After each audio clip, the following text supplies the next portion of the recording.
شاہد آفریدی، اس کو اگر آپ کپڑے دھونے والا بیٹ بھی دیں گے تو وہ اس سے بھی چھکے مارے گا. کیا وجہ ہے بھائی؟ کپڑے دھونے والے بیٹ سے کیسے کوئی چھکے مار سکتا ہے؟ اس کی وجہ یہ ہے کہ اس کے پاس سکلز ہے چھکے مارنے کی، یعنی کہ ہنر ہے. اب آپ کو یہ بھی پتا لگ گیا کہ میں نے جابز فری لانسنگ کی کہاں سے لینی ہے. یہ بھی پتا لگ گیا کہ ان جابز وہ کون کون سی جابز ہیں جو ٹاپ ٹرینڈنگ ہے، جس کے اوپر مجھے اپنی سکلز بنانی ہے. لیکن آئیے سیشن کے اندر میں آپ کو بتاتا ہوں کہ وہ ہنر اور سکلز کون سی ہیں کہ جس کی ایکوزیشن یا جس کو ایکوائر کرنا یا جس کو سیکھنا آپ کی اس ٹائم سب سے امپورٹنٹ لسٹ کے اوپر ہونا چاہیے. سب سے پہلی سکل اور موسٹ امپورٹنٹ سکل ہے کمیونٹی مینجمنٹ کی.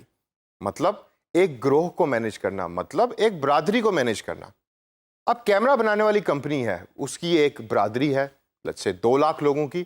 یہ 2 لاکھ لوگوں کی برادری مجھے کیسے پتا ہے کہ اس کیمرہ بنانے والی کمپنی کی ہے؟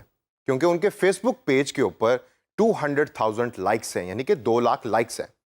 تو وہ جو 2 لاکھ لوگ ہیں وہ اس کمپنی کو ریگولر فالو بھی کرتے ہیں، اس کی بتائی ہوئی چیزوں کے اوپر عمل بھی کرتے ہیں اور ویٹ کرتے ہیں کہ کب وہ کمپنی نیا سے نیا کانٹینٹ شیئر کرے گی اپنے فیس بک پیج کے اوپر.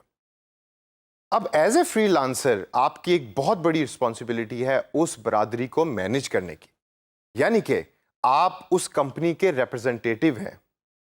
آپ کو کمپنی بتائے گی کہ ہم نے اب یہ چیز اپنے فیس بک پہ پوسٹ کرنی ہے اور آپ کو اس کو مینج کرنا پڑے گا. اسی کمیونٹی مینجمنٹ کا اگلا حصہ ہے پوسٹنگ سکلز. اب یہ پوسٹنگ سکلز ہر بندے کا کام نہیں.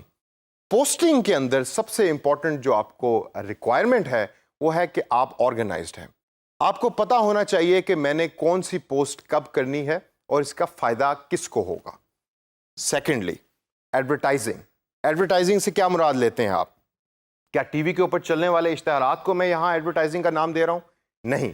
ایڈورٹائزنگ سکلز کا مطلب ہے کہ آپ سرچ کریں کہ آپ کے کلائنٹ سے ملتے جلتے پروڈکٹس انٹرنیٹ پہ کیسے بک رہے ہیں، ان کے اشتہارات کس طرح کے ہیں.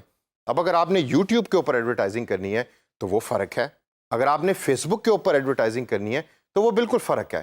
تو آپ کے پاس سکلز ہونی چاہیے سارے پلیٹ فارمز کی ایڈورٹائزنگ سکلز.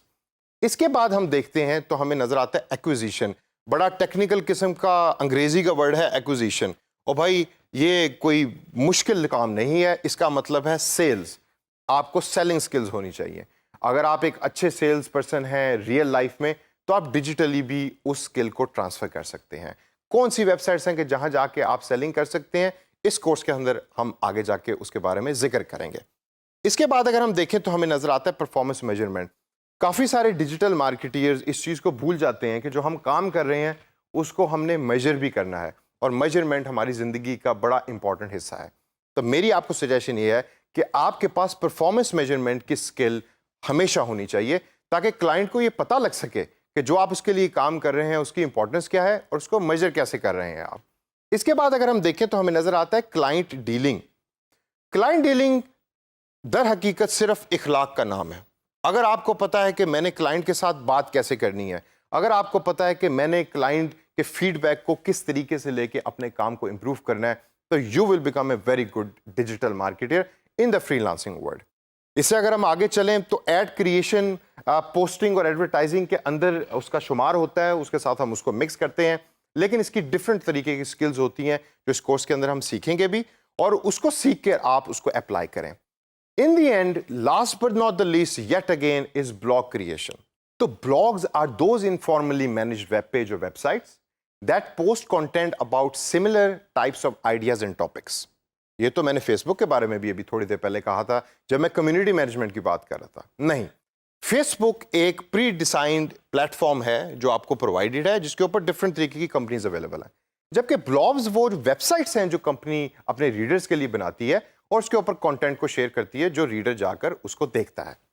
اب as a free lancer of digital marketing, blog creation آپ کی ایک ذمہ داری ہے، اور آپ کو اس کی سکل آنی چاہیے کہ بلاگز کیسے بنانا ہے، کہاں بنانا ہے، اور اس کے اوپر پوسٹ کیا کرنا ہے تاکہ زیادہ سے زیادہ لوگ اس کو پڑھیں اور کمپنی کو اس کا فائدہ ہو.